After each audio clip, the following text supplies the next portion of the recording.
Yeah. Behold, perfect technique within 5 minutes. Awesome. Yeah, Okay. that's exactly it. So I get this question all the time. How do you hold a stick? Like this, right? Arm movement, no wrist at all, just straight arms, fingers straight down, right? So there is, the first thing we think about is where along the stick we hold it. Now, I have this little pocket here as a trainer stick, which indicates where I could just have the kid shove their thumb immediately and they're in business. But the way to find where to hold it is to answer the question of where does the stick bounce the most from one pivot point. Watch this. I know, I'll open it up to question. If I let this teeter and I just let it go and it was just going to bounce on its own, do you think it would bounce more here or here? Watch. I'll do this one first. Aww. But now watch. Right here at the fulcrum, now it's bouncing a whole bunch, all by itself. It wants to bounce up. The way this moves, this is overkill. The way this, when this gets struck, it's ringing. It's like it's vibrating. And the way what we would see if we saw that under a microscope in like super slow-mo footage is if this is the stick from elbow to elbow, the stick would be doing this. That's the way these move too, by the way. And which is why, well, I'm getting ahead of myself. So there's the center is moving up and down, the ends are moving up and down, but there's a spot along the stick where nothing is moving up or down at all. And it's right here. And proportionate to the stick, that's where that is. So if we held it at that nodal point, we're going to allow the stick to bounce and move freely the way it wants to, which is why it moves so well like that. Now, if I held it in the center, then I don't have enough forward weight and now I'm just holding it at the centroid, as the physicists call it. This is the fulcrum. So where is the fulcrum? The fulcrum is wherever the stick bounces the most with just the simple finger test. Easy. So now, continuing on how to hold the stick,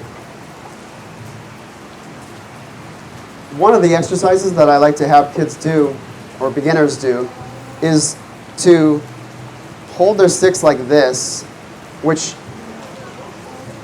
there's no control on this whatsoever. There's no ability for me, like I couldn't, if I move my arms, if you ask me to hold these still, like in space like this, there's no way, because I don't have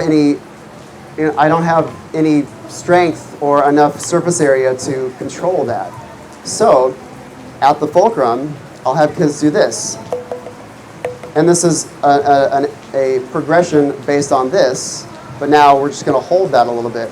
And then I'll get them to try to do a controlled bounce to each. And so what this is doing is showing the student that these things bounce on their own. And in fact, the heavier the stick and the more balanced it is, the more it's doing all the work for us. So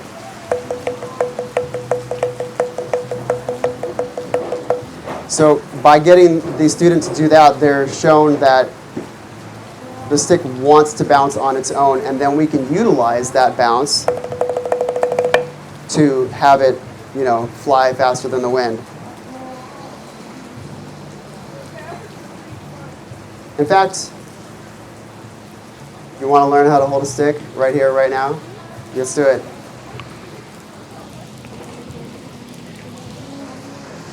We'll do this masterclass style.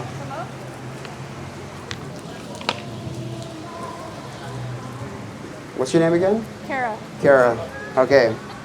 So straddle that.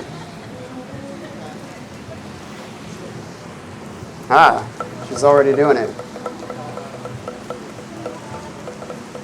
feels pretty loose, like you couldn't hang on to that if you know. It feels much better on the right. Oh, well, of course, because you're right-handed. My left hand is no good either. Although a drummer's ability to drum is only going to be as good as the utility of the left. Cool. So, Fun. you know, it's kind of like the older sibling and the younger sibling who's just like, Mom, but I don't want little Tommy to go along with us. You know, it's just the drag, right? Okay. Cool. So let's go straight into the. I already get that you have a sense for it. So just stick your thumb on the thumb spot there, flip it around, and so now one thing that students will do, or those who have never held a stick before, if my hand is down and I just raise it, my thumb is on top. That's just where it naturally goes to go for most humans. And so most humans will do this. They'll put the thumbs on top. However, the wrist only bends at about a 70-degree angle this way, but it has a whole like almost 180 this way. So we want to use that range of motion to then turn that over and then to do this. And none of us hold a hammer like this. We always flip it over because there's more down on this. We hold it the same way as we do a hammer. So you got our thumbs there, and so flip your hand over and just do this a few times. Okay, now I'll mimic you. There's like a turn here. There's not going to be any of this. It's just going to be purely this. So, in fact, here's a trick that I have students do. Hold way up here, and then flip this over so the back of your hand is on facing the sky. And then we're just going to drop the fingers and lift this thing into our arm. Yes. Ah, she must be a musician. Not that she's ever done this before, but you know, given that she's a musician, Never done this before. yeah. But given that you're a musician, you understand where this is going, so you're picking up on it faster. So we're just going to drop our fingers. We're just going to open our hand and close our hand, close in our fingers, and then have this turn a little bit more. Because we do this exercise because when we are playing, we want the stick to be in a straight line with our forearm. This is the ideal position for it to be straight, not this, not that, but straight on. So therefore, if we do this trick, then we are practicing the movement that is directly in a line with what we're trying to line up to. And if we hit that thing, then we know that we're lined up.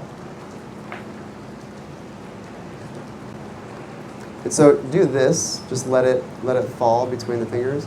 And we can just do one at a time, keep things simple, with our right hand, because I'm being nice. And then with these other fingers, including the pinky, we're just going to lift it. Yeah. Okay, so now check this out. I made these trainer sticks. Looks like something out of Dr. Seuss. Drop this one. And now check this out. So we want our fingers for basic drumming, we want our fingers to always be with the stick. We don't want it to be loose like this for basic drumming. For those drummers out there, just roll with me. And so I have this apparatus to keep the fingers on the stick. Oh. Because a lot of people, a lot of bad habits will look like this. One of the bad habits is going out for tea, I call it, where they just completely get rid of one of the contributing members of this one pad that we have. We have thumb, finger, and then we have 3 fingers. Thumb, finger, pad. And so the pinky is crucial to that. So this is the right hand one. Do this, just slip your fingers in there and then put your thumb on there like that. All for it. Yeah. And so now check this out. What do you suppose this is all about? Maybe it's gonna like flip against my hand, and I don't know. It would if you weren't grabbing onto it inadvertently. But check it I out. have no idea. So, I'll Should this be over the knuckles or just on the fingers? ideally it would be all the way. This is Okay. the So 30th hold on. iteration. I need 30. The 31st iteration Searing is on the tension? way. Yes, and so this is going to go in there, and we're going to hang on to that. And Oh. now, and then if you let go, then it pops out Okay, then and you're not gives you doing that feedback that you've now opened up that space. Oh. And now there's a proverbial debate about whether there should be a space there or not. No, there should not be a space there. And I will put the argument to bed right now because, especially with these bigger sticks that are lumbersome, we want 360 control on this. We want to have as much control on this as possible. Although if we're only going to be limited to holding it in one spot, we're going to want that one spot to be as strong as possible. And I should be able to do this. I should be able to drum even without my thumb. You know, it's going to sound like garbage, but I should be able to hang on to that now and then just adding the thumb, because what happens is if you look down the stick, this finger is now curled all the way around, and so I have 360 control. If this space is open, it's not that the space is bad, it's now just the extension of the middle of the index finger, where now I don't have side control over this. But now, if I curl my finger around, now I have 360 control, and now I have a fighting chance of doing high, fast, and loud, complicated stuff. So keep that closed. Knock yourself out once you've become acclimated and everything is ingrained. Is it okay if this is loose, or should that be tight? So for now, that'll be tight. So let's do this.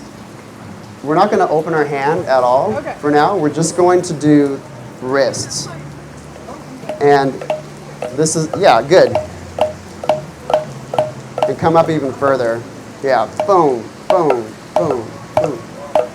That looks really good, actually. Oh, Partially because of this training stick. okay. And I actually have these loops for the kids to prevent to keep their their arms from to prevent their arms from lifting up. So now if they want this to go up, they have to turn at the wrist. So it prevents them from going up at all. So this is all your own invention for teaching kids how to play drums? Yeah. You just identified the problems that they all had and made restraints. And risers And risers. Cool. for the different levels of kids. That's cool. Because, and the reason, and the height matters. I'll tell you why it matters. Because if I'm way up here and my playing surface is way down there, Right. if I want to rise, I don't have anywhere to go now because I'm Yeah. too tall. And conversely, if I'm like this Yeah. and it's way up here, now I got nowhere to go. Like, because now the range of motion stopped. So ideally, my arm will be straight. My wrists, this will be straight with this. This will be straight. Everything will be straight. And then where my arms settle, at this length, at the bottom of the elbow or the belly button height, is where you want your playing surface to be. So actually, this is a little short for me, so I'm, lowering myself to the ground, and that feels good. That's a little low. I mean, I can do it, and this would be a little bit too high. So I have different heights for the kids so they can have a fighting chance of having proper technique right off the bat. Okay, so now, check this out. We have a pink and we have a not pink. Not necessarily white, but just not pink. And so this, where your thumb is positioned, this pink correlates to that. This isn't just random. Okay. And so the idea now is for you not to be able to see pink at all. And when I'm normally plugged in, I have these black lights. That's the correct position. Yes. Ah. So don't see pink. Okay. Hit that a few times. Yeah. Behold, perfect technique within 5 minutes. Awesome. Yeah, Okay. that's exactly it. So, to review, thumb on top, no bueno. Now, in the drumming world, this is called French grip, this is called German grip. German grip is the thing to teach beginners right off the bat. Knock yourself out with your French grip. It's for different drumming, for timpani playing, and maybe for ride cymbal, like over here, because our hand naturally turns. But basic drumming 101 is German grip, flip it over, utilize the full range of the wrists. Ah.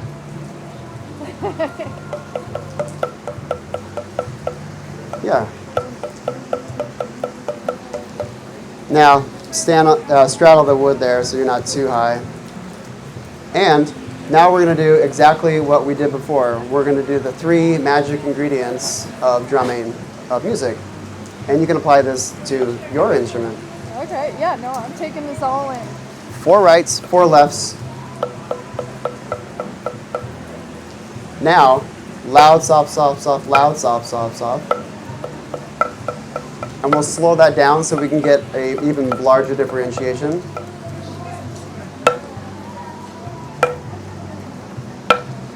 Slow it down.